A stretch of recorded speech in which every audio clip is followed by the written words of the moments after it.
Hello friends, ನಮಸ್ಕಾರ. ಹೇಗಿದ್ದೀರಾ? ನಾನು ಚೆನ್ನಾಗಿದ್ದೀನಿ. ನೀವು ಹೇಗಿದ್ದೀರಾ? ನೀವು ಚೆನ್ನಾಗಿದ್ದೀರಿ ಅಂತ ತಿಳ್ಕೊಂಡಿದ್ದೀನಿ ಇರ್ತೀರಿ. ಈಗ ನಾನು ಆಲೂಗಡ್ಡೆ ಮತ್ತು ಬಟಾಣಿ ಪುದೀನ ರೈಸ್ ಮಾಡ್ತಾ ಇದ್ದೀನಿ. ಅದು ಹೇಗೆ ಮಾಡಬೇಕು, ಅದಕ್ಕೆ ಏನೇನು ಪದಾರ್ಥ ಹಾಕಿದ್ದೀನಿ ಅಂತ ನೋಡ್ಕೊಂಡು ಬರೋಣ ಬನ್ನಿ ಫ್ರೆಂಡ್ಸ್. ವೆಲ್ಕಮ್ ಟು ಇಂದು ಮತ್ತು ಕುಕ್ಕಿಂಗ್ ಚಾನಲ್ಗೆ ಸ್ವಾಗತ, ಸುಸ್ವಾಗತ. ಮೊದಲಿಗೆ ಮಿಕ್ಸಿ ಜಾರ್ ತೊಗೊಂಡಿದ್ದೀನಿ. ಮಿಕ್ಸಿ ಜಾರ್ನೊಳಗಡೆ 5 ಹಸಿಮೆಣಸಿನ್ಕಾಯಿ ಹಾಕಿದ್ದೀನಿ, 1/4 ಇಂಚಿನಷ್ಟು ಶುಂಠಿ, ನಂತರ ಕೊತ್ತಂಬರಿ ಸೊಪ್ಪನ್ನು ಬಿಡಿಸಿ ತೊಳೆದು ಇಟ್ಕೊಂಡಿದ್ದೆ, ಅದನ್ನು ಕೂಡ ಹಾಕ್ತಾಯಿದ್ದೀನಿ. ಅದನ್ನು ಹಾಕಿಬಿಟ್ಟು ಮಿಕ್ಸಿಗೆ ಹಾಕ್ಕೊಂಡು ಬಂದುಬಿಡೋಣ. ನಂತರ ಒಲೆ ಮೇಲೆ ಕುಕ್ಕರ್ ಇಟ್ಟಿದ್ದೀನಿ. ಕುಕ್ಕರ್ ಇಟ್ಬಿಟ್ಟು ಅದಕ್ಕೆ 3 ಟೀ ಸ್ಪೂನ್ನಷ್ಟು ಎಣ್ಣೆ, 1-2 ಟೀ ಸ್ಪೂನ್ನಷ್ಟು ತುಪ್ಪನ ಹಾಕ್ತಾಯಿದ್ದೀನಿ. ಅದು ಸ್ವಲ್ಪ ಕಾಯೋದಕ್ಕೆ ಬಿಡೋಣ.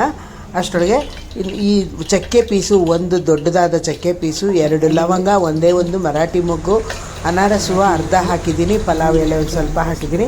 ಎಲ್ಲವನ್ನು ಇವಾಗ ಅದು ಕಾದಿದ್ದೆ, ಎಣ್ಣೆ ಕಾದ ನಂತರ ಅದರೊಳಗೆ ಇದನ್ನು ಹಾಕ್ತಾಯಿದ್ದೀನಿ.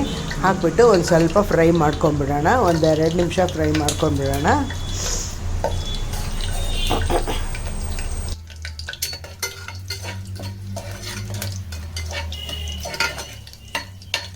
ಅದು ಫ್ರೈ ಆದ ನಂತರ ಒಂದು ಹಸಿ ಬಟಾಣಿಯನ್ನು ಹಾಕ್ತಾಯಿದ್ದೀನಿ. ಹಸಿ ಬಟಾಣಿ 1/4 kg ಹಸಿ ಬಟಾಣಿ ಸುಲಿದು ಇಟ್ಕೊಂಡಿದ್ದೆ, ಅದನ್ನು ಹಾಕ್ತಾಯಿದ್ದೀನಿ. 2 ಆಲೂಗಡ್ಡೆಯನ್ನು ಸಣ್ಣದಾಗಿ ಹೆಚ್ಚಿ ಇಟ್ಕೊಂಡಿದ್ದೆ, ಅದನ್ನು ಕೂಡ ಹಾಕಿ ಚೆನ್ನಾಗಿ ಫ್ರೈ ಮಾಡ್ಕೊಳ್ಳೋಣ. ಸ್ವಲ್ಪ ಘಮ ಬರುತ್ತೆ, ಘಮ ಬರೋವರೆಗೂ ಫ್ರೈ ಮಾಡ್ಕೊಳ್ಳೋಣ. ಅದು ಫ್ರೈ ಆದ ನಂತರ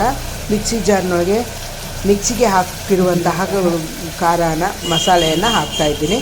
ಪುದೀನ, ಶುಂಠಿ ಮತ್ತು ಹಸಿಮೆಣಸಿನ್ಕಾಯಿ ಹಾಕಿ ರುಬ್ಬಿದ್ದೆ, ಅದನ್ನು ಕೂಡ ಇವಾಗ ಹಾಕಿದ್ದೀನಿ.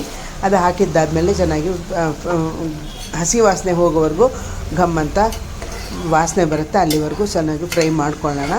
ಅದು ಫ್ರೈ ಆದ ನಂತರ ಅದಕ್ಕೆ 1 ಲೋಟದಷ್ಟು ಅಕ್ಕಿಯನ್ನು ನಾನು ನೀರು ಹಾಕಿ ತೊಳೆದ್ಬಿಟ್ಟು ನೀರು ಬಗ್ಗಿಸಿ ಇಟ್ಟುಕೊಂಡಿದ್ದೆ. 1 ಲೋಟದಷ್ಟು ಅಕ್ಕಿಗೆ 2.5 ಲೋಟದಷ್ಟು ನೀರನ್ನು ಹಾಕ್ತಾಯಿದ್ದೀನಿ. 2.5 ಲೋಟದಷ್ಟು ನೀರನ್ನು ಹಾಕಿಬಿಟ್ಟು ನಂತರ ಯಾವ ಲೋಟದಲ್ಲಿ ಅಕ್ಕಿ ತೊಗೊಂಡಿದ್ದೋ ಅದೇ ಲೋಟದಲ್ಲಿ ನೀರನ್ನು 2.5 ಲೋಟದಲ್ಲಿ ಅಷ್ಟು ಹಾಕಿದ್ದೀನಿ. 10 ನಿಮಿಷ ನೆನೆಸಿದ್ದೆ. ಇವಾಗ ಅದನ್ನು ಅಕ್ಕಿ ತೊಳೆದಿರುವಂತಹ ನೀರು ಬಗ್ಸಿಟ್ಕೊಂಡಿದ್ದೀನಲ್ಲ, ಅದನ್ನು ಹಾಕ್ತಾಯಿದ್ದೀನಿ. ಇವಾಗ ಅದನ್ನು ಹಾಕಿಬಿಟ್ಟು ರುಚಿಗೆ ತಕ್ಕಷ್ಟು ಉಪ್ಪನ್ನು ಹಾಕೋಣ. ರುಚಿಗೆ ತಕ್ಕಷ್ಟು ಉಪ್ಪನ್ನು ಹಾಕಿಬಿಟ್ಟು ಚೆನ್ನಾಗಿ ಮಿಕ್ಸ್ ಮಾಡ್ಕೊಂಡು ಬಿಡೋಣ. ಅದೆಲ್ಲ ಚೆನ್ನಾಗಿ ಮಿಕ್ಸ್ ಮಾಡಿಕೊಂಡ್ರೆ ಕುಕ್ಕರ್ ಮುಚ್ಚೋಣ. ಕುಕ್ಕರ್ ಮುಚ್ಚಳನ ಮುಚ್ಚಿಬಿಟ್ಟು ಅದಕ್ಕೆ ವಿಜಲ್ ಹಾಕಬೇಕು. 2 ವಿಜಲ್ ಬರೋವರೆಗೂ ಬಿಡೋಣ. ಇವಾಗ 2 ವಿಜಲ್ ಬರ್ತಾ ಇದೆ. 2 ವಿಜಲ್ಲು ಬಂದ ಮೇಲೆ ಒಲೆಯನ್ನು ಹಾಕಿಬಿಡೋಣ. ಒಲೆಯನ್ನು ಆರಿಸ್ಬಿಟ್ಟು ಆದಮೇಲೆ ಅದು ತಣ್ಣಗಾಗಿದೆಯಾ ಅಂತ ನೋಡೋಣ. ಅದು ತಣ್ಣಗಾಗಿರುತ್ತೆ. ಇವಾಗ ತೆಗ್ದಿದ್ದೀನಿ. ಇವಾಗ ಮುಚ್ಚಳ ತೆಗಿತಾ ಇದ್ದೀನಿ. ಅದು ಹೇಗೆ ಬೆಂದಿದೆ ಅಂತ ನೋಡೋಣ. ಸೂಪರ್ ಆದಂತಹ ಆಲೂ ಬಟಾಣೆ ಪುದೀನ ರೈಸು ನೋಡಿ, ಈ ತರಹ ಬೆಂದಿದೆ.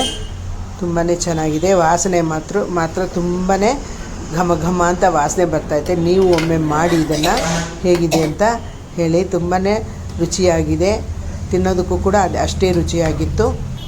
ಇವಾಗ ಇದನ್ನು ಸರ್ವ್ ಮಾಡಿದ್ರೆ ಆಲೂ ಬಟಾಣಿ ಪುದೀನ ರೈಸು ರೆಡಿ. ಈ ವಿಡಿಯೋ ನಿಮಗೆ ಇಷ್ಟ ಆದಲ್ಲಿ ಲೈಕ್ ಮಾಡಿ, ಶೇರ್